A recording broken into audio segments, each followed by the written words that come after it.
آشور کی فضا میں 72 حسین ہیں، اسی در کا خادم شہر ہندوستان، مہ علم و ادب خورشید فضل و معرفت رنگے چاند سخن، انجمن علم و لیاقت کاروان علم و ادب کے رئیس تقریر کر رہا ہے خطیب غم حسین، پلکوں پہ آنسوؤں کا منبر سج چکا ہے۔ آئیے بسط ادب گزارش گزار ہوں، عزت مآب ڈال کر قلب روشن صاحب تشریف لائیں اور آج کی دوسرے دور کی مجلس کو خطاب کریں۔ آپ تمامی حضرات سے بس ادب گزارش ہے، نعرہ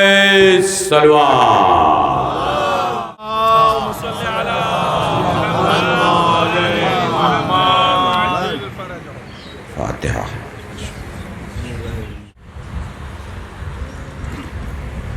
اعوذ باللہ من الشیطان اللعین الرجیم، بسم اللہ الرحمن الرحیم۔ یا من ذکرہ شرف للذاکرین، الحمد للہ رب العالمین، والصلاة والسلام علی اشرف الانبیاء والمرسلین، سید العرب والعجم، جسمہ مقدس معطر مقدم، نور الہدی مصباح الظلم، شفیع الامم، صاحب الجود والکرم، مولانا ابو القاسم حبیب آلہ الطیبین الطاہرین المعصومین المظلومین وشفیع المذنبین، اما بعد فقد قال اللہ سبحانہ وتعالی فی القرآن الکریم، بسم اللہ الرحمن الرحیم، وما تشاءون الا ان یشاء اللہ۔ صلوات پڑھے محمد۔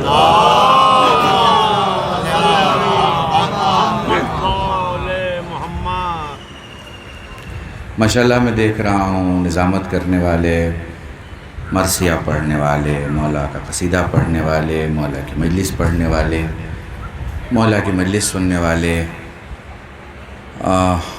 میں کہہ سکتا ہوں کہ جونپور، اکبرپور، بنارس، الہ آباد اور یہ سارا علاقہ یہاں نمائندگی کر رہا ہے، اور ظاہر سی بات ہے کہ اس میں کوئی ڈاؤٹ نہیں ہے کہ تشریف لائیں مولانا، تشریف، درود پڑھیں محمد وآلہ۔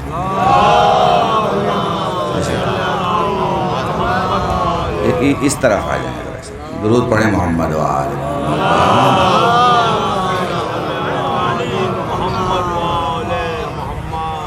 ایک بار میں جل کے درود پڑھیں محمد۔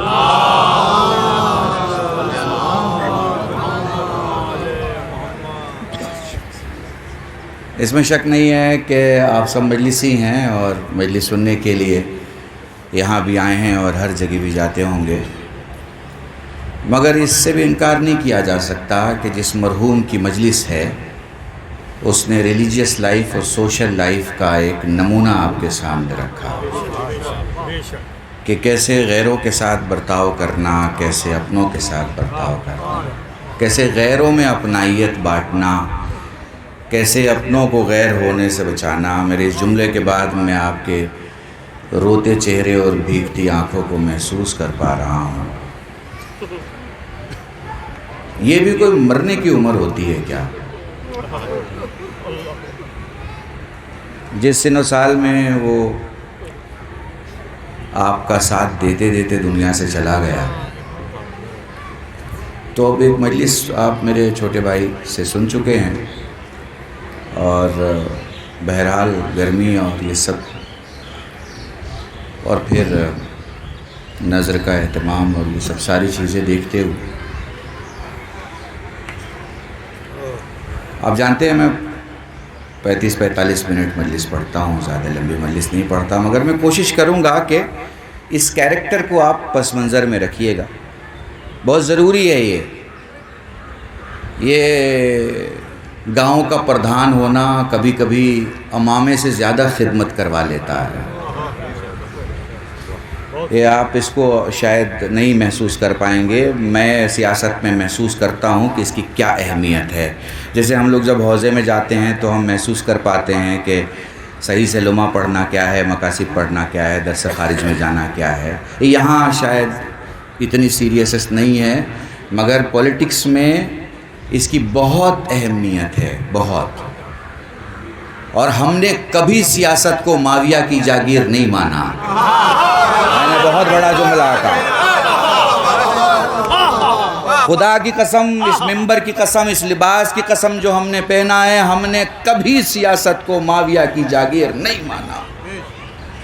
ہم نے مانا ہی یہ کہ اہل بیت کے ساتھ جو ظلم کیا گیا وہ سیاست سے کیا گیا، ورنہ کرسی ان کی تھی، بیٹھ کوئی اور گیا۔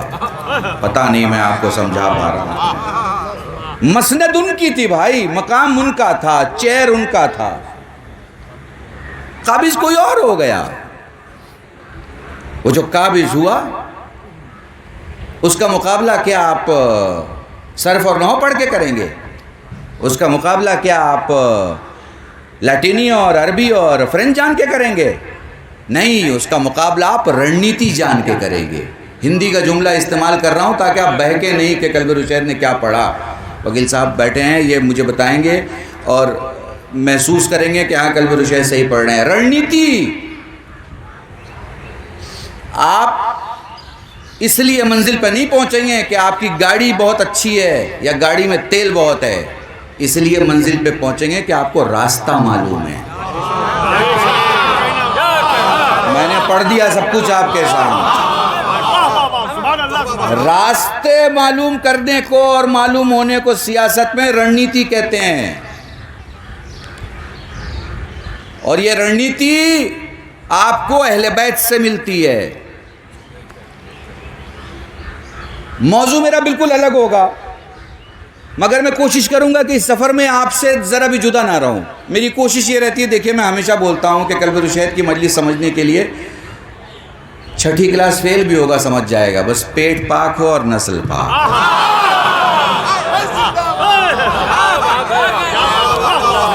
ٹھیک ہے، اب یہ کیمرے کھڑے ہیں، یہ مجھے لائیو کر رہے ہیں، کچھ مجبوریاں ہیں، سب کچھ کھل کے نہیں کہہ سکتے، مگر اشارے ڈاٹ کوما کو اگر آپ نہیں سمجھیں گے تو کون سمجھے گا؟ چونکہ آپ وہ قوم ہیں کہ جب بت کہا جائے آپ سمجھ جاتے ہیں کہ بت کا مطلب کیا ہے، اور جب جمعہ کہا جائے آپ سمجھ جاتے ہیں جمعہ کا مطلب کیا ہے، جب نجس کہا جائے آپ سمجھ جاتے ہیں نجس کا مطلب کیا ہے، جب پاک کہا جائے آپ سمجھ جاتے ہیں پاک کا مطلب کیا ہے، جب معاویہ کہا جائے آپ سمجھ جاتے ہیں معاویہ کا مطلب کیا ہے، جب علی کہا جائے آپ سمجھ جاتے ہیں علی کا مطلب کیا ہے۔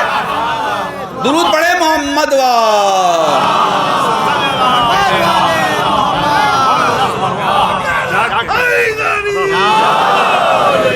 بڑی سادی سی گفتگو اور بہت آرام سے۔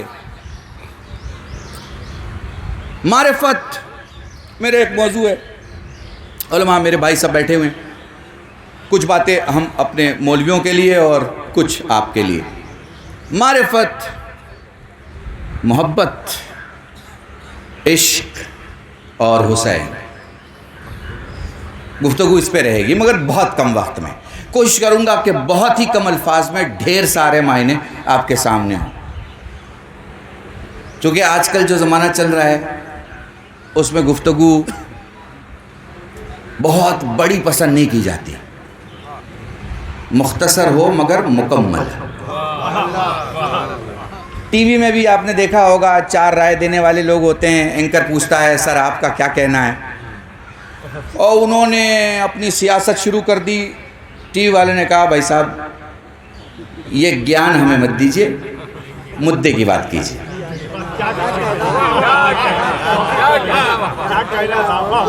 ٹھیک ہے، تو اب ممبر کے 2 رخ ہیں، ایک رخ ہے واقعاً گیان دینے کا، یہ ذمہ داری ہے، وہاں گیان دیا جاتا ہے، ایک رخ ہے مدعے کی بات کا۔ مدعے کی بات اگر نہیں ہے تو پھر گیان کہاں لے کے جائیں گے؟ ٹھیک ہے، بہت عام زبان استعمال کر رہا ہوں، آپ سب محسوس کر پائیں گے میں کہاں آپ کو لے کے جا رہا ہوں۔ معرفت، محبت، عشق اور حسین، یہ گنتی خدا کی ہے۔ اس نے سب سے پہلے آپ کو حکم دیا ہے جانو۔ تو اب چلیے جاننے کے سفر میں چلتے ہیں۔ ہم انسانوں کی دنیا میں 3 قسم کے بولنے والے ہوتے ہیں، جیسے میں بول رہا ہوں ویسے کوئی اور بول رہا ہے، کوئی اور بول رہا ہے، 3 قسم کے بولنے والے۔ ایک اپنی بات کرتا ہے، ایک دوسرے کی بات کرتا ہے، اور ایک خدا و رسول کی بات کرتا ہے. ٹھیک ہے؟ جو اپنی بات کر رہا ہے یہ سیکنڈ کیٹیگری ہے. جو دوسرے کی بات کر رہا ہے یہ تھرڈ کیٹیگری ہے. اس کے پاس جب بیٹھو گے تو یہ دوسرے کی بات کرے گا، فلانے گھر میں کیا پکا، فلانے نے شادی میں کیا بنایا، کیسی شادی ہوئی، کیسا بیاہ ہوا. اس کے پاس بس دوسرے کی بات ہوگی. یہ تھرڈ کیٹیگری ہے سماج کی. سیکنڈ کیٹیگری اپنی بات کرے گا. فرسٹ کیٹیگری کیا ہے؟ خدا و رسول و اہل بیت کی بات کرے گا. یہ فرسٹ کیٹیگری ہے. لوگوں میں یہ فرسٹ کیٹیگری ہے. اچھا، اس فرسٹ کیٹیگری میں بھی دو کیٹیگری ہے. ایک مجبوری میں بات کرے گا، عمر آنے کے بعد کرے گا، 45 سال گزرنے کے بعد کرے گا. ایک خوشی سے بات کرے گا، خواہش سے بات کرے گا، عشق سے بات کرے گا، محبت سے بات کرے گا. جب بات کرنا نہیں جانتا تب بھی بات کرے گا. محسوس کرتے چلے جاؤ، میں مجلس مکمل کر دوں گا آپ کے سامنے. ایک وہ ہے جو مجبوری میں بات کرے گا اور ایک وہ ہے جو خوشی سے بات کرے گا.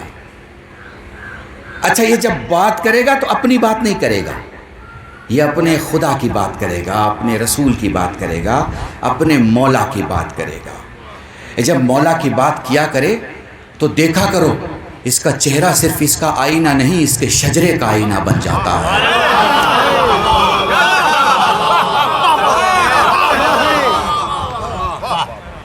یہ نہ جانے کہاں کھویا ہوتا ہے. اسے فردوس سے لے آؤں، اسے آسمان ہفتم سے لے آؤں، اسے آسمان چہارم سے لے آؤں، کہاں سے لاؤں؟ اس کے چہرے پر جو حالات ہوتے ہیں، اگر آپ کو فیس ریڈنگ آتی ہے تو آپ محسوس کر پائیں گے وہ کمزور نہیں ہے مگر اس کے ہاتھ کانپ رہے ہوتے ہیں. اردو ادب میں وہ گونگا نہیں ہے مگر اس کے الفاظ کانپ رہے ہوتے ہیں، چونکہ احساس بہت ہوتا ہے. اچھا، یہ احساس کیا ہے؟ احساس آدمی کو قیمتی بناتا ہے. لکھ لینا یہ جملہ، احساس آدمی کو قیمتی بناتا ہے. احساس انسان کو کامل بناتا ہے. مولا سے پوچھا گیا، مولا انسانوں کی دنیا میں سب سے قیمتی انسان کون ہے؟ کہا جس کا احساس سب سے زیادہ ہے. مصائب میں دیر تک کون روتا ہے؟ جس کا احساس زیادہ ہے. ماتمداری میں ماتم زیادہ کون کرتا ہے؟ جس کا احساس زیادہ ہے. دیر تک مجلسوں میں کون بیٹھتا ہے؟ جس کا احساس زیادہ ہے. مسجد میں شروع میں جاتا ہے اور آخر میں نکلتا ہے، کون یہ عمل کرتا ہے؟ جس کا احساس زیادہ ہے. احساس انسان کو قیمتی بناتا ہے. مکمل لفظ نہیں کہہ رہا میں، قیمتی بناتا ہے.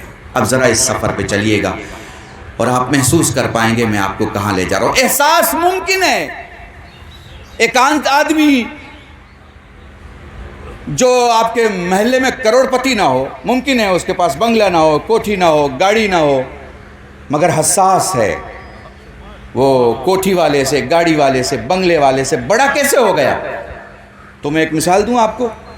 آج کل مہنگا موبائل وکیل صاحب 1.5-2 لاکھ کا تو آتا ہی ہوگا تقریباً.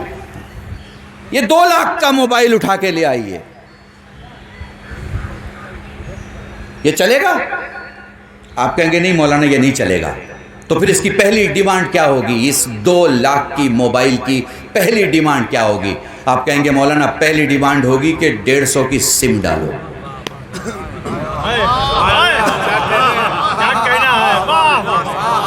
دیکھیے میں 2.5 گھنٹے پڑھنے والا مولوی نہیں ہوں، بہت کم لفظ میں بہت کچھ سمجھانے کی عادت ہے میری، سمجھیے گا. یہ 2.5 لاکھ کا موبائل خاموش ہے، نہیں بولے گا کچھ بھی. کب بولے گا؟ جب 150 کا سم اس کے اندر آئے گا. حضور یہ 150 کا سم آنے کے بعد کیا کرتا ہے؟ موبائل کو نیٹ ورک کے ساتھ کنیکٹ کر دیتا ہے. اس کا کام ہے مہنگے موبائل کو نیٹ ورک کے ساتھ کنیکٹ کر دینا. اتنا حساس ہے یہ سم کہ بہت سارے نیٹ ورک ہیں مگر جائے گا اسی کے پاس جس سے وعدہ کیا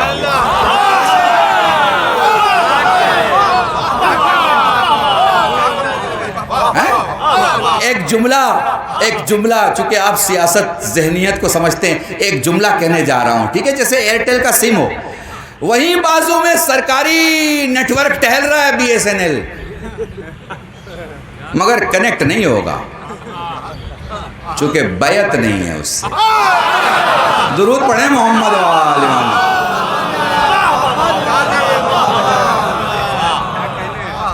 وہیں سرکاری نیٹ ورک ہے، نہیں جائے گا، اسی کے ساتھ کنیکٹ کرے گا آپ کو جس کے ساتھ اس کا رشتہ ہوگا۔ اگر رشتہ ایئرٹیل کے ساتھ ہے تو ووڈا فون کے پاس نہیں جائے گا، اور ووڈا فون کا رشتہ ہے تو ایئرٹیل کے پاس نہیں جائے گا۔ کچھ سمجھ رہے ہیں؟ ہمارے یہاں صرف حیدری نعرہ کیوں لگتا ہے اور کوئی نعرہ ہمارے یہاں کیوں نہیں لگتا؟ اس لیے کہ جو معاویہ والا ہے وہ علی والا نہیں ہو سکتا، اور جو علی والا ہے وہ معاویہ والا نہیں ہو سکتا۔ سلامت رہیں، مل جل کے درود پڑھے محمد و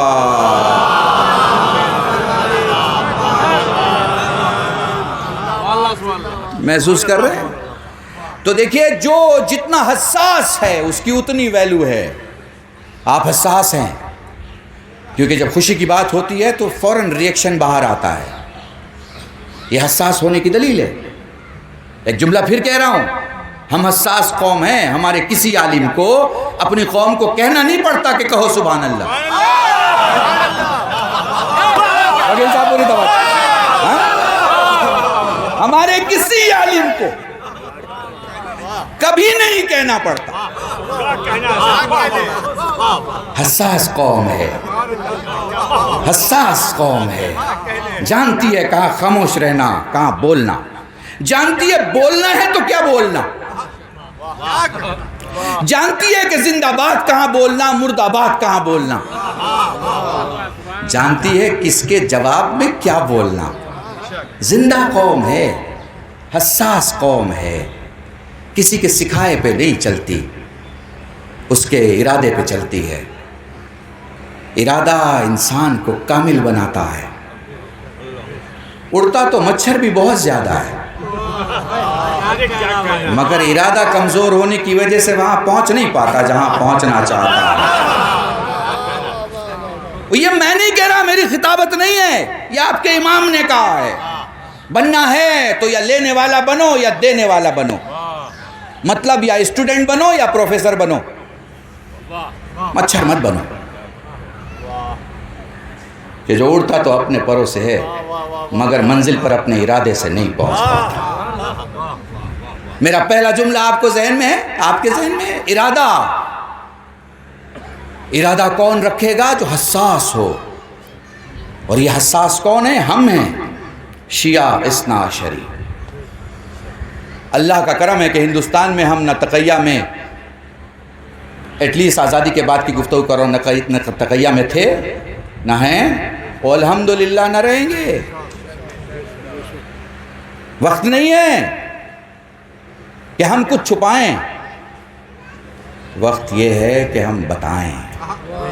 وہ خدا کی قسم، میں بڑے اسٹیجز پہ جاتا ہوں، بڑے بڑے دھرم گرو بیٹھے رہتے ہیں، کہیں پہ مجھے بات کرنی رہتی ہے مولا کی، تو سب سے پہلا میں جملہ استعمال کرتا ہوں کہ وشو کے سب سے بڑے ودوان نے کہا۔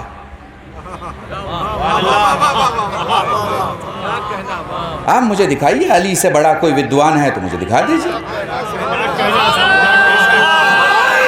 سلامت سلامت۔ وشو کے سب سے بڑے ودوان نے کہا۔ ایک جملہ کہوں، اس نے کہا جس نے علم کو خلق ہوتے دیکھا۔ دیکھیں میں ایک جملہ کہا کرتا ہوں اور میں محسوس کر رہا ہوں کہ اس وقت آپ ایک عرفان کی چادر میں لپٹے ہوئے ہیں، اس لیے مجھے یقین ہے کہ آپ اس بلندی پر ہیں جہاں مجھے کسی جملے کی ادائیگی کے بعد کہنا نہیں پڑے گا۔ توجہ فرمائیے گا۔ دیکھیے دو قسم کے لوگ ہیں، دو قسم کے۔ ایک عقل سے چلتے ہیں، ایک وحی سے چلتے ہیں. ایک عقل سے چلتے ہیں. ہم اور آپ کس سے چلتے ہیں؟ عقل سے چلتے ہیں. عقل سے چلنے کے بعد بھی ٹھوکر کھاتے ہیں، ٹھوکر کھا کے پھر سیکھتے ہیں. ٹھیک ہے نا؟ ہم لوگ عقل سے چلنے والے لوگ ہیں. پھر ہم جنہیں مانتے ہیں وہ کس چیز سے چلتے ہیں؟ وہ وحی سے چلتے ہیں. وحی میں اور عقل میں کیا فرق ہے؟ عقل کے نتیجے بدلتے رہتے ہیں. عقل کے نتیجے بدلتے رہتے ہیں، مگر وحی کا مجموعہ قرآن ہے. قرآن کبھی نہیں بدلتا. جو زیر پہلے تھا وہ زیر آج ہے، جو زبر پہلے تھا وہ زبر آج ہے، جو آیت پہلے تھی وہ آیت آج ہے. جتنی پہلی تھی اتنی آج ہے. آپ نے سنا ہوگا بہت سے لوگ کھڑے ہو گئے، ان میں سے کوئی ایک کھڑا ہو گیا، لعنتی تو لعنتی ہوتا ہے، اس کا نام نہ بھی لیا جائے تو لوگ سمجھ جاتے ہیں.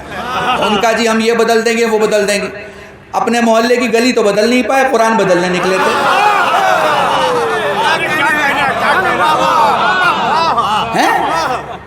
اور پھر کیفیت کیا ہوئی؟ آگے کی کیفیت میں کہنا نہیں چاہتا ہوں. جس کی جو مرضی. دو قسم کی مکھیاں ہوتی ہیں، ایک شہد کی مکھی ہوتی ہے جو بس شہد استعمال کرتی ہے اور شہد دیتی ہے، جس کی مثال بھی مولانا دی ہے. انگلش کا جملہ استعمال کروں، وہ امپورٹ بھی پاک کرتی ہے اور ایکسپورٹ بھی پاک کرتی ہے. نجاست نہیں ہے دور دور تک. تو یہ جو فرش عزائے سید الشہداء بیٹھے یہ سب شہد کی مکھیاں ہیں. یہ کہیں اور نہیں دکھائی دیں گی، یہ بس ایک ہی جگہ دکھیں گی. شرط یہ ہے کہ شہد کی مکھی ہو. درود پڑھیں محمد و آل محمد. تو پوری توجہ میرے ساتھ رہیے گا. تو اللہ نے کیا کہا ہے آپ سے؟ معرفت حاصل کیجئے. جب آپ معرفت حاصل کریں گے، کسی چیز کو سمجھیں گے، تو آپ کے اندر محبت خود بخود آ جائے گی. اور پھر جب محبت دم توڑنے لگے گی تو ایک شہر آئے گا جسے شہر عشق کہتے ہیں. اب یہاں میں نے آپ کے ذہنوں کو آمادہ کر لیا، بس تھوڑی دیر میرے ساتھ رہیے گا، وقت ختم ہو جائے گا اور انشاءاللہ میں مصاحب تک آ جاؤں. تو ہوا یہ کہ گاؤں کے یا شہر کے بڑے آدمی کے بڑے بیٹے نے یہ گنتی بدل دی. پہلے معرفت کا حکم تھا اور پھر محبت. اس نے محبت پہلے کر لی، معرفت کو بعد کے جنم کے لیے چھوڑ دیا. اب وہ بعد کا جنم بھی 1 سال کے اندر ہی آ گیا. چچا دوڑتے ہوئے شہر کے مولوی کے پاس آئے. قبلہ بچے کا دماغ خراب ہو گیا ہے، ہم جو کہتے ہیں وہ اس کو غلط سمجھتا ہے. مولوی نے پوچھا کہ کیا ہوا آپ کے بچے کو؟ انہوں نے کہا قبلہ میرے بچے کو محبت ہو گئی. اسی طرح سنیے گا، پوری توجہ چاہ رہا ہوں. ذرا سمجھائیے میرے بچے کو کہ اسے کیا ہو گیا ہے. اب یہ مولوی خود عقل والا ہوگا تو کبھی نہیں سمجھائے گا. یہ سوچے گا کہ جو اپنے باپ کی نہیں سن رہا ہے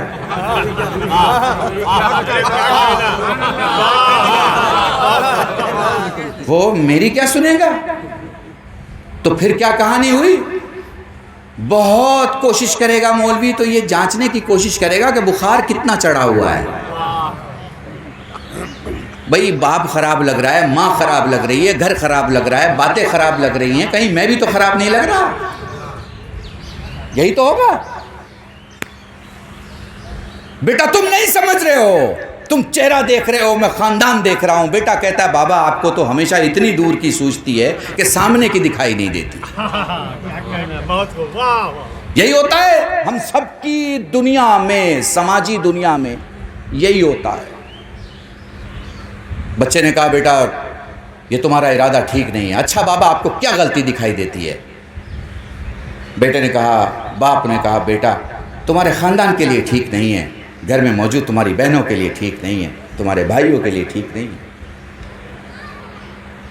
ان کا بابا یہ قربانی تو میں نہیں دے سکتا، مگر میں اتنا آپ کو ضرور اشور کر سکتا ہوں کہ جو میرا ساتھی ہے وہ دنیا کا سب سے حسین ترین انسان ہے، اور جس کے ساتھ میں ہوں وہ دنیا کا وفادار ترین انسان ہے، اور جو میرا ساتھی ہے وہ دنیا کا بہترین ساتھی ہے۔ اس سے زیادہ میں آپ سے کچھ نہیں کہہ سکتا۔ باپ نے کہا ٹھیک ہے بیٹا، جب تمہیں ماننا ہی نہیں ہے میری تو جو تمہارا دل آئے وہ تم کرو۔ بچے نے شادی کر لی، 1 سال کے اندر ابا کے پاس آ گئے، اور اب ابا کے پاس آ کے کہہ رہے ہیں بابا، جسے میں نے دنیا کا حسین ترین انسان سمجھا تھا وہ داغدار ترین نکلا، جسے میں نے وفادار سمجھا تھا وہ دھوکے باز نکلا، جسے میں نے کیا سمجھا تھا وہ کیا نکلا۔ ٹھیک ہے، لفظوں کو سمجھتے چلے جائیے گا، بہت کم لفظ میں ساری باتیں کہنی ہوتی ہے، اس لیے بہت کم وقت ہوتا ہے کسی بھی خطیب کے پاس جو میری ٹائپ کی مجلس سے پڑھتا ہے۔ پوری توجہ چاہتا ہوں۔ تو اب باپ نے کیا کہا؟ باپ نے کہا ہاں بیٹا، تمہیں 1 سال کے بعد پتہ چلا اور مجھے 1 سال کے پہلے معلوم تھا، ٹھیک ہے نا؟ تو ہوا کیا، بچے نے محبت پہلے کی، معرفت بعد میں ہوئی۔ جب محبت کی تو زبان الگ تھی، اور جب معرفت آئی تو زبان بدل گئی، زبان بدل گئی معرفت آنے کے بعد۔ تو نمبر 1 پہ اللہ نے کیا رکھا تھا؟ معرفت رکھا تھا۔ نمبر 2 پہ کیا رکھا تھا؟ محبت رکھا تھا۔ اس نمبر 2 کو آپ نمبر 1 پہ بٹھائیں گے تو گھر برباد ہو جائے گا۔ میں نے پوری مجلس اس جملے میں پڑھ دی آپ کے ساتھ۔ اس نمبر 2 کو اگر تم نہیں سمجھو گے، بھائی تمہارے گاؤں میں تو تم ہی تم ہو اور دوسرا کوئی ہے ہی نہیں ہے، تو اب جملہ سنو، نمبر 2 کو نمبر 1 پہ بٹھایا تو گھر تباہ ہو گیا۔ یہی تو تاریخ اسلام میں ہوا، 2 نمبری کو 1 نمبر پہ بٹھا دیا۔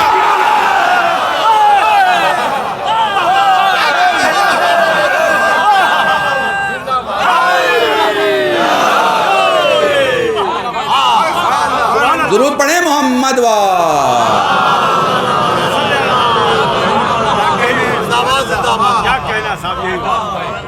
محسوس کر رہے ہیں؟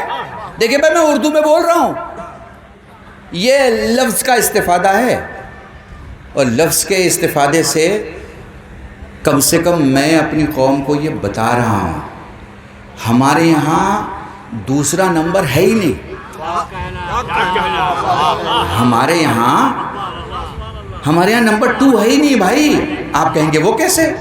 بھائی ہمارے یہاں نمبر 1 ہی ہے۔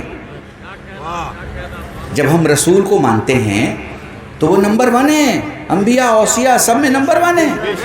اور پھر رسول کے بعد جب علی آئے تو علی اپنے وقت میں نمبر 1 ہے، اور پھر حسن آئے تو حسن اپنے زمانے میں نمبر 1 ہے، اور وہ حسین ساری قربانیاں دینے کے بعد بھی جو کربلا میں تنے تنا کھڑے ہیں اپنی جگہ پہ نمبر 1 ہے۔ ہمارے یہاں نمبر 2 نہیں ہوتا، ہمارے یہاں نمبر 1 ہے۔ جو جس مقام پہ جہاں کھڑا ہے نمبر 1 ہے، کوئی دور دور تک نہیں دکھے گا، اللہ کی قسم۔ تو پہلا کیا ہے؟ معرفت حاصل کیجئے۔ جب آپ کسی کی معرفت حاصل کریں گے، کسی کے ساتھ رہیں گے، کسی کے ساتھ جئیں گے، صبح شام اس کے ساتھ ہوگی، تو آپ کو پتہ چلے گا وہ سوچتا کیسے ہے، وہ بولتا کیسے ہے، وہ دیکھتا کیسے ہے، اس کے لیے اپنے کیسے ہیں، پرائے کیسے ہیں، اس کی نیت کیسی ہے، اس کے راز کیسے ہیں، اس کی باتیں کیسی ہیں، اس کی غذا کیسی ہے، اس کا سونا جاگنا اٹھنا بیٹھنا سب آپ کو سمجھ میں آئے گا۔ آپ کو معرفت ہوگی تو معرفت کے راستے میں محبت خود بخود ہو جائے گی، اور جب محبت عشق کی انتہا پہ آئے گی تو پھر عجیب سی کیفیت ہوگی انسان میں۔ اب یہاں تھوڑا سا سنگین اور سنجیدہ موضوع ہے اور سنجیدی بحث، تھوڑا سا میرا ساتھ دیجیے گا۔ دیکھیے محبت اور عشق میں کیا فرق ہے؟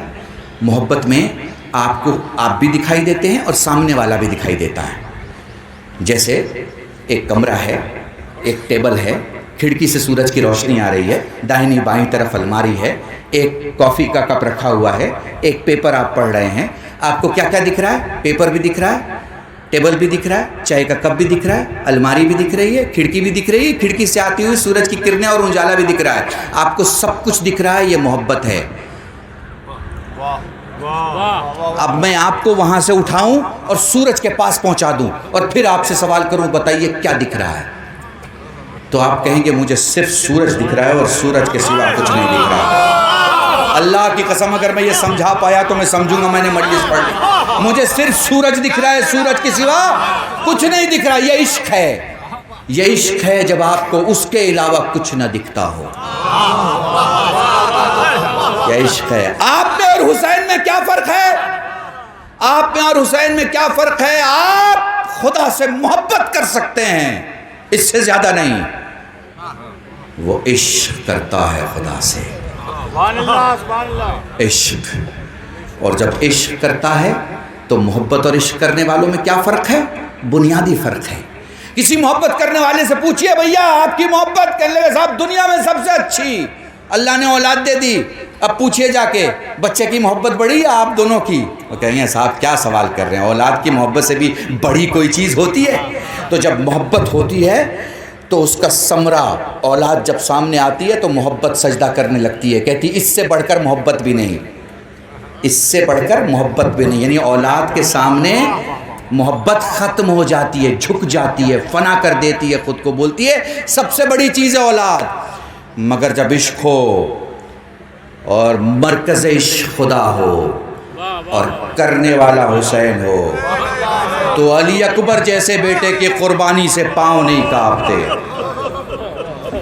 اللہ اکبر، اللہ اکبر۔ میں سوچ رہا تھا کہ میں آپ کے درمیان کس کے مصائب پڑھوں، پتہ نہیں۔ میں جس کسی کے بھی مصائب سوچ رہا تھا، بھائی اینڈ میں جناب علی اکبر کا خیال آ رہا تھا۔ میں لے آیا آپ کو بڑی شائستگی اور بڑے ادب کے ساتھ۔ ذہن میں رکھیے گا، اگر ہم انسان ہیں تو ہم سچے شیعہ ہو سکتے ہیں، اگر ہم انسان نہیں ہیں تو ہم سچے شیعہ نہیں ہو سکتے۔ کھوکھلا دعویٰ ہے یہ، کاغذی دعویٰ ہے۔ اس لیے مجلسوں میں، امام باڑوں میں، مرکزوں میں، اپنے مراکز میں انقلابی بات کرنے سے پہلے انسانیت کی بات کر لو۔ مرنے کی بات وہاں کی جاتی ہے جہاں جینے کا اصول معلوم ہو۔ امام حسین کو آپ کی گردن کی ضرورت نہیں، آپ کے کردار کی ضرورت ہے۔ سماج میں ایسے جیو جیسے ایک جانے والا جیا، اور جہاں جہاں آپ جائیں، الیکشن آئے پردھانی کا تو اپنے مضبوط آدمی کو کھڑا کریں، ساتھ دیں۔ اللہ کا شکر منائیے کہ ہندوستان جاتی پر جاتیوں کا دیش ہے، مذہب والوں کا نہیں ہے۔ بہت اللہ کا شکر منائیے۔ یہ ہندی کے جملے استعمال کر رہا ہوں، جات پر جات کا دیش ہے، یہ دھرم کا دیش نہیں ہے۔ بنانے کی کوشش ضرور کی جا رہی ہے مگر یہ دھرم کا دیش نہیں ہے۔ اور جات پر جات میں آپ بھی ایک پھول ہیں، آپ میں بھی ایک خوشبو ہے، اسے پھیلائیے، مضبوط کیجئے۔ یاد کیجئے 40 سال پہلے ہمارے کتنے پردھان ہوا کرتے تھے؟ کیوں؟ اس لیے کہ ہمارے دروازے بڑے ہوتے تھے، ہمارا آنگن بڑا ہوتا تھا، ہمارا دسترخوان بڑا ہوتا تھا۔ اب نہ ہمارا دسترخوان بڑا ہے، نہ آنگن بڑا، نہ دروازے بڑے، سب ہم نے چھوٹے کر دیے۔ حد تو یہ کہ ہم نے مجلس بھی گھر کے اندر کر دی۔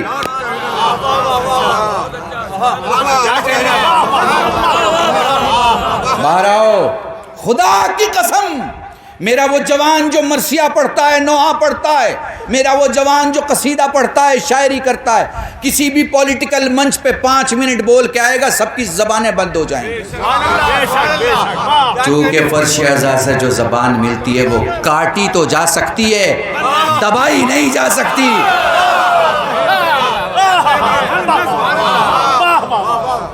سماج کی خدمت کیجئے۔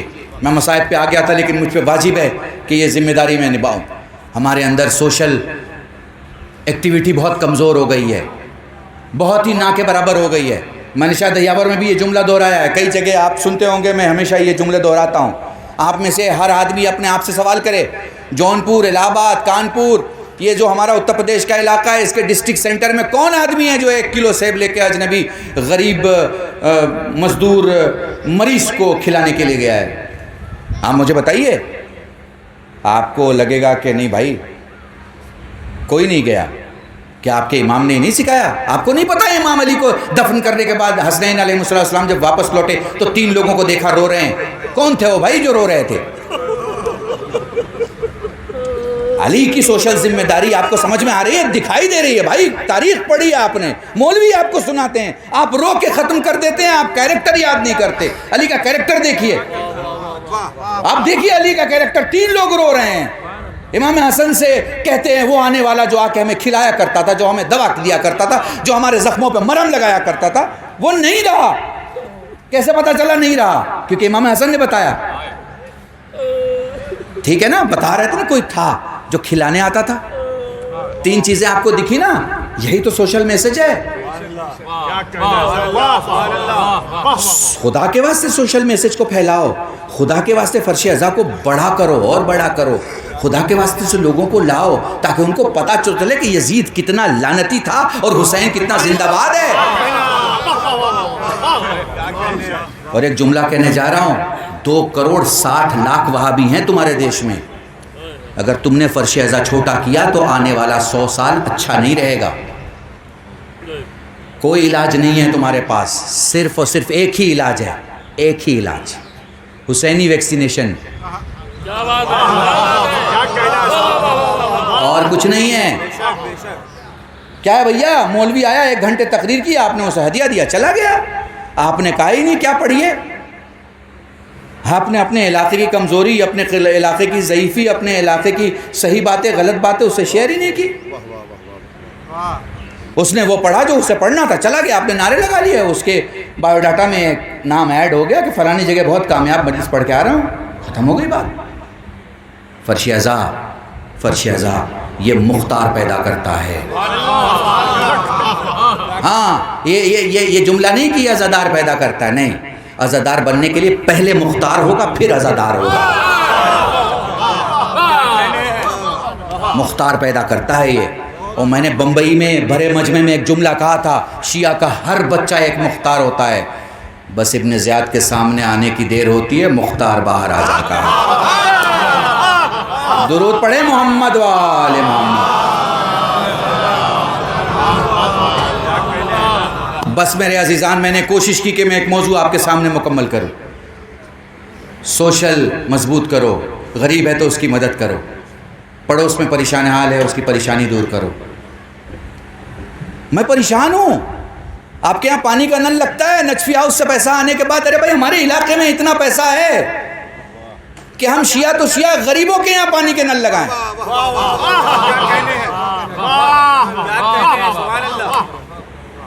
مت محتاج بنو میرے عزیزو، تم میں بہت طاقت ہے، تم میں بہت توانائی ہے، بہت عزتیں ہیں۔ 23,000 کا ایک پانی کا نل لگتا ہے۔ اگر کسی ایسے علاقے میں جس علاقے میں 10 گھر ہیں مگر انسانوں کے ہیں، اس میں سے کوئی آپ کا نہیں ہے، تو کیا ہوا؟ پانی پی کے یہ تو کہے گا کہ یہ علاقے کے چند حسینی لوگ ہیں، تو نل لگا کے سوشل بڑھائیے، یہ بہت ضروری ہے۔ بتائیے، رمضان کا عالم بیٹھے ہیں، پوچھئے اگر میں ایک جملہ غلط کہوں مجھ سے ممبر سے اتار لینا۔ رمضان کے روزے کے بعد مغرب کی نماز میں افطار کرنے کے بعد آپ دعا پڑھتے ہیں، اس میں آپ کہتے ہیں اللہم اشف کل مریض، پروردگارہ سارے مریضوں کو شفا دے۔ یہ ہے شیعت، یہ ہے شیعت، سارے مریضوں کو شفا دے۔ کیا آپ ڈکلیئر کرتے ہیں کہ شیعہ مریضوں کے، سنی مریضوں کے، ہندو مریضوں کے، جین مریضوں کے، کرسچن مریضوں؟ یہ ہے۔ جسٹس سچر کا نام سنا ہے آپ نے؟ میرا اور جسٹس سچر کا ایک جگہ پروگرام تھا، بڑا پروگرام تھا، ہمارے ہندو بھائی ان سے ناراض ہو گئے، ان کا واک آؤٹ کر دیا، ان کے خلاف نعرے لگنے لگے۔ بڑا آدمی، سینئر آدمی، میں نے کہا بھائی جسٹس سچر ایک بڑی شخصیت ہے، ان کا دفاع ہونا چاہیے۔ میں نے مائک لیا، میں نے مائک لے کے کہا کہ میں تو تمہیں اچھا ہندو مانتا تھا، مگر تم کیسے ہندو نکلے کہ تمہارے دسترخوان پہ صرف رام کا ماننے والا کھائے اور تمہارے جیسا انسان نہ کھائے؟ تم اپنے لوگوں کی عزت نہیں کر سکتے تو دوسرے کی کیا کرو گے؟ آپ یقین جانیے میرے اتنے جملے سے سارے شانت ہو گئے۔ جو سینئر پروفیسرز آگے بیٹھے تھے، جو وکلا بیٹھے تھے، ان کا گروجی غلطی ہو گئی یہ جوانوں کی وجہ سے، مگر ہم جسٹس سچر کی عزت کرتے۔ آپ کو کچھ سمجھ میں آیا؟ یاد رکھیے گا، یاد رکھیے گا، اس ہندوستان میں کردار ہی مانا جاتا تھا، کردار ہی مانا جاتا ہے اور کردار ہی مانا جاتا رہے گا۔ رات لمبی ہو جائے تو دن کا اجالا کم نہیں ہوتا۔ درود پڑھے محمد وآل محمد۔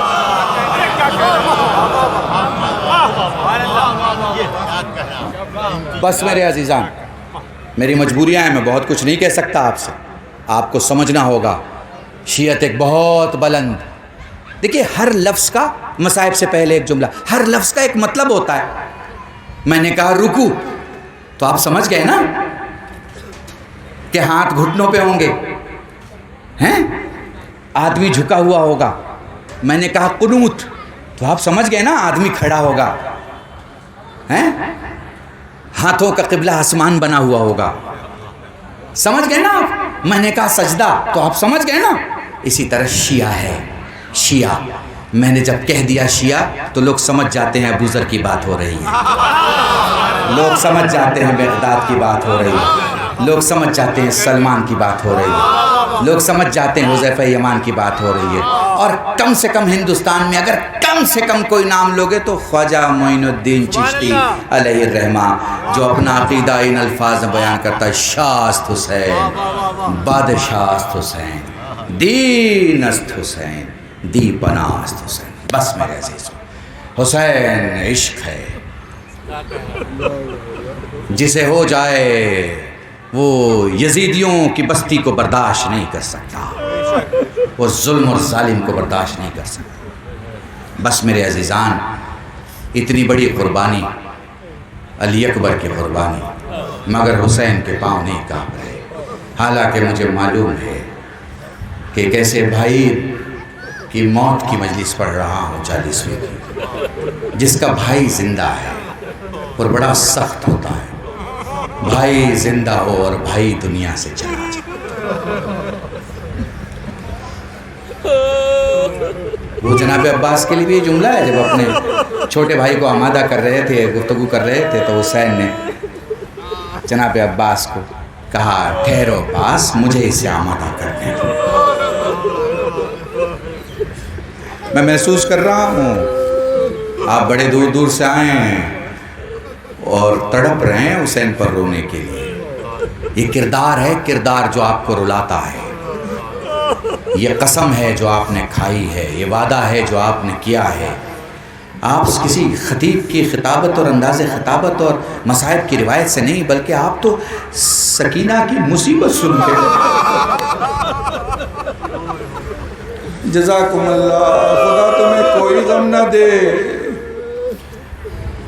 اپنی 34 سال کی خطابت میں پچھلے 20 سال سے یہ جملہ میں کہتا ہوں کہ جب بھی کہیں موت ہوتی ہے نا تو 3 قسم کے رونے والے ہوتے ہیں۔ ایک گلی والا روتا ہے، ایک پڑوس والا روتا ہے، اور ایک گھر والا روتا ہے۔ حسین پر کبھی گلی والوں کی طرح مت رونا، حسین پر کبھی پڑوس والوں کی طرح مت رونا، حسین پر جب بھی رونا گھر والوں کی طرح۔ جزاکم اللہ، خدا تمہیں کوئی غم نہ دے سوائے غم سید الشہداء۔ گھر والا بھی روتا ہے، پڑوس والا بھی روتا ہے، گلی والا بھی روتا ہے۔ گلی والا سنبھل کے روتا ہے، پڑوس والا تہذیب سے روتا ہے، گھر والا بڑی بے بسی میں روتا ہے، بڑی بے کسی میں روتا ہے۔ جب بھی رویا کرو بآواز بلند رویا کرو، یہ نہ دیکھا کرو تمہیں کون دیکھ رہا ہے۔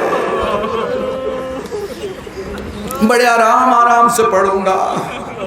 مصائب میں جب گریہ ہوتا ہے تو یہ رشتہ خطیب اور سننے والے کا نہیں ہوتا، بلکہ آپ کا اور سید سجاد کا رشتہ ہوتا ہے، آپ کا اور شہزادی سکینہ کا رشتہ ہوتا ہے، آپ کا اور حسین کا رشتہ ہوتا ہے۔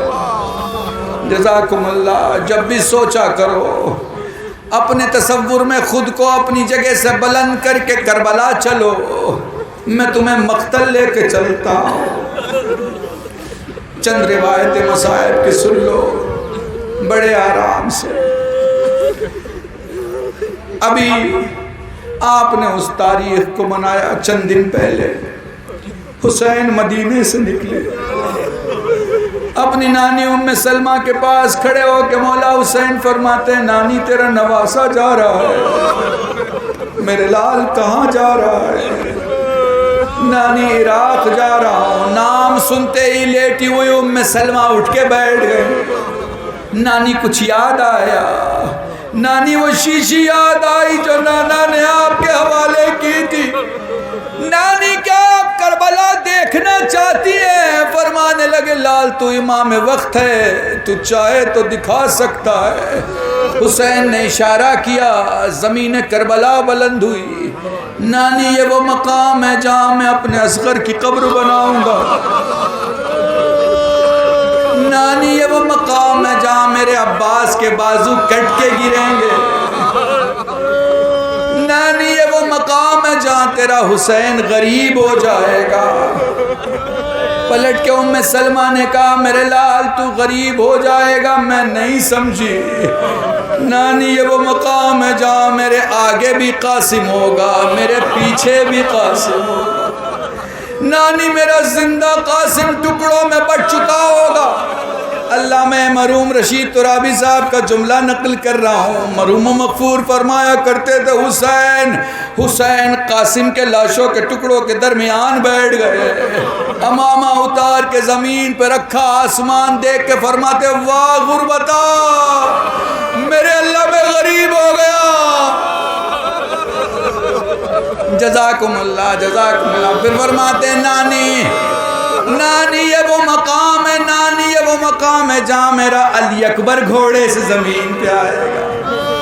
علی اکبر کا تذکرہ آ گیا، میں کیا پڑھوں کیا نہ پڑھوں، میں مسلسل 40 منٹ تک مولا علی اکبر کے مصائب محرم میں پڑھتا ہوں، بس مجھ سے 2 منٹ سن لو۔ علی اکبر کربلا کا اکلوتا شہید ہے۔ کچھ لوگ سوال کرتے ہیں علی اکبر پہلے شہید ہوئے یا آخر شہید ہوئے؟ ارے بھائی کربلا میں مرنا آسان تھا، جینا بہت مشکل تھا۔ علی اکبر علی اکبر علی اکبر، 2 مقام جناب زینب کی زندگی کیسے ہیں، 2 مقام زینب کے زندگی کیسے ہیں، جہاں کچھ فقہاء اور علماء کا کہنا ہے کہ زینب نے اس لمحے 2 اماموں کی جان بچائی، اس لمحے میں 2 اماموں کی جان بچانے کی کوشش کی زینب نے اپنے عمل سے۔ وہ 2 موقع سن لو، آپ نے سنا ہوگا حسین جب علی اکبر کے پاس پہنچے،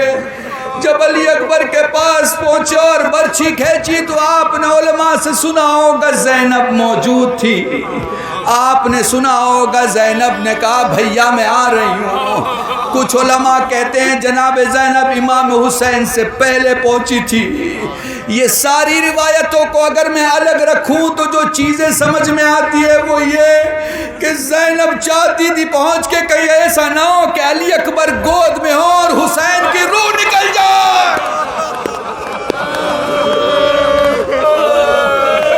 جزاکم اللہ جزاکم اللہ۔ دوسرا موقع سنانے سے پہلے میں اس منزل تک آپ کو لے کے چلنا چاہتا ہوں کہ آخر حسین کی ایسی حالت ہو کیوں رہی تھی۔ نزدیک پہنچے، بابا نزدیک آ، بیٹا تیرے پاس ہوں، بابا اور نزدیک آ۔ حسین اور جھکے، حسین اور جھکے، حسین اتنا جھکے کہ حسین کی زلفیں اکبر کے چہرے پہ آنے لگی۔ اپنے ہاتھوں کو اٹھایا، بابا کی پیشانی پوچھی، بابا کا رخسار صاف کیا، بابا کے چہرے پہ زخم تھا لگی ہوئی دھول کو صاف کیا۔ بابا تجھے دیکھ کے ایسا لگتا ہے جیسے مشتاق آتے آتے تو کئی بار گرا ہے۔ میرے لال نہ پوچھ میں کتنی بار گرا، گر کے اٹھا۔ میرے لال تیرے سینے پہ کیا ہے، تیرا ہاتھ سینے پہ کیوں ہے؟ ساری مسائل کی روایتیں آپ نے سن لی ہے، بس 2 جملے۔ حسین نے ایک بار برچھی کی انی دیکھی، ایک بار اپنے آپ کو دیکھا، ایک بار حسین نے علی اکبر کے سینے پہ لگی ہوئی برچھی کی انی میں انگلیوں کو پیوست کیا۔ میں مصائب میں یہ جملے پڑھا کرتا ہوں، اگر میرے وسط ہاتھ میں بالکل ہاتھ کے بیچوں بیچ اگر چھری چلی جائے، آپ چھری کی نوک کو پکڑیں گے، میرا پورا ہاتھ کانپے گا۔ بالکل ایسے ہی جیسے انگلیاں پیوست ہوئی، حسین نے کوشش کی کہ برچھی کی انی کھینچے، حسین کو لگا میرا علی اکبر کانپ رہا۔ حسین نے ہاتھ ہٹا لیا، دوبارہ کوشش کی، ہاتھ ہٹا لیا، تیسری بار جیسے حسین نے ہاتھ ہٹانا چاہا، اکبر نے اپنے ہاتھوں کو اٹھا کے بابا کے سر پہ رکھ کے کہا بابا برچھی کھینچ، میں نہیں کانپ رہا، کربلا ہل رہی ہے، بابا برچھی کھینچ لے۔ جزاکم اللہ، جزاکم اللہ۔ یہاں بزرگ اکابر علماء کہتے ہیں حسین کی حالت یہ ہے کہ بیٹا سامنے برچھی کھینچ چکے ہیں۔ زینب کا سب سے بڑا عمل یہ تھا کہ اپنے بھائی کو اس وقت کی جو حالت تھی، اس وقت کی حالت میں اپنے بھائی کی مدد کی۔ ایک اور مدد زینب نے کی ہے، وہ بھی تمہیں دکھاتا ہوں۔ کسی نے سید سجاد سے پوچھا مولا سب نے اپنے آپ کو اونٹ سے گرایا، آپ کی گرنے کی روایت نہیں۔ فرمایا میں گھوڑے پہ سوار تھا، لوگوں نے میرے پاؤں کو گھوڑے کے پیٹ سے باندھا ہوا تھا۔ آپ کو اس وقت کی حالت بتاتا ہوں، اس وقت کی حالت یہ تھی کہ سجاد خاموش تھے، سجاد خاموش تھے، شہداء کی لاش دیکھ رہے تھے۔ زینب نے اپنے بھتیجے کا بدلتا چہرہ دیکھا، زینب نے اپنے آپ کو اونٹ سے گرایا۔ اے سید سجاد، پھوپھی اونٹ سے گری، ذہن پھوپھی کی طرف، شاید زینب یہ مدد کر رہی ہوں، کیونکہ اگر بیٹا اپنے باپ کے لاشے کو اس صورت میں دیکھے عجب نہیں دنیا سے چلا جائے۔ ہائے کربلا، ہائے زینب، ہائے عاشورہ، لعنت اللہ علی القوم الظالمین وسیعلم الذین ظلموا انقلب ان للہ و انا الیہ راجعون۔ اللهم ارزقنا ایمانا صادقا ولسانا ذاکرا وعلما نافعا وردا صالحا وعملا متقبلا وتوبة نصوحا، وصلی اللہ علی محمد وآلہ الطیبین الطاہرین بفضلک ورحمتک یا ارحم الراحمین۔ پروردگار ہم جو غریب ہوں ان کو توانگر بنا، بیمار و بیمار کربلا سید سجاد کی صدر شفاء کلی عطا فرما، مرحومین و مرحومات کی مغفرت فرما، حضرت حجت کی ظہور میں تعجیل فرما، قوم کے ناصرین کو شمار فرما، گناہوں کو معاف فرما، دعاؤں کو قبول فرما۔